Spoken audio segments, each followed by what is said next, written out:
So this side Vaishali Rajput and आज हम बात करेंगे अकाउंटिंग इंडस्ट्री के बारे में। इस कंप्लीट वीडियो में हम जानेंगे कि डिप्लोमा इन फाइनेंशियल अकाउंटिंग और एडवांस डिप्लोमा में क्या डिफरेंस है।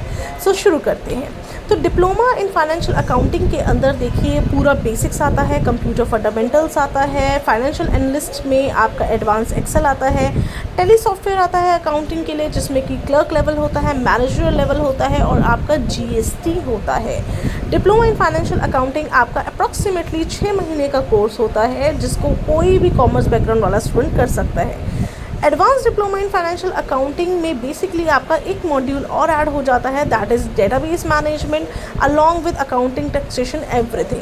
एडवांस डिप्लोमा आपका 1 ईयर का होता है एंड मिनिमम आप इसको 8 मंथ्स में कवर कर सकते हैं। काफ़ी ज़्यादा डिमांड है एडवांस डिप्लोमा की भी क्योंकि डेटाबेस एडमिनिस्ट्रेशन हर जगह भी यूज़ होता है। देखिए इस कोर्स में अब क्या क्या हम पढ़ने वाले हैं।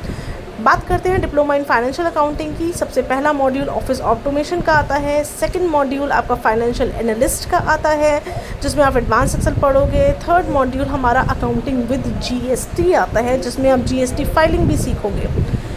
एडवांस डिप्लोमा की बात करते हैं तो उसमें ये एडवांस एमआईएस का मॉड्यूल ऐड हो जाता है जिसमें आपका VBA programming, SQL database, relation database management system, ये सब कुछ उसमें कवर होता है। तो ये एक एडिशनल पॉइंट है आपके लिए। अगर मैं दोनों की जॉब अपॉर्चुनिटीज़ कंपेयर करूं तो दोनों की जॉब अपॉर्चुनिटीज़ में थोड़ा बहुत डिफरेंस है। डिप्लोमाज में वैकेंसीज़ कम है, एडवांस डिप्लोमा में आपकी वैकेंसीज़ ज़्यादा हैं। अब बात करते हैं डिमांड ऑफ अकाउंटेंट्स की कि अकाउंटेंट की कितनी डिमांड है। देखो हमारे फ्यूचर में अकाउंटेंट की डिमांड्स बहुत होने वाली है और डिमांड का एम्प्लॉयमेंट की बात करूँ तो देखिए 2021 से लेके 2031 तक इसमें 6% का इंक्रीमेंट होने वाला है। इस कोर्स को कौन ज्वाइन कर सकता है? कोई भी कॉमर्स बैकग्राउंड का स्टूडेंट हो या कोई आर्ट्स का स्टूडेंट हो या साइंस का हो वो इस कोर्स को ज्वाइन कर सकता है। इस कोर्स में 100% प्लेसमेंट्स है।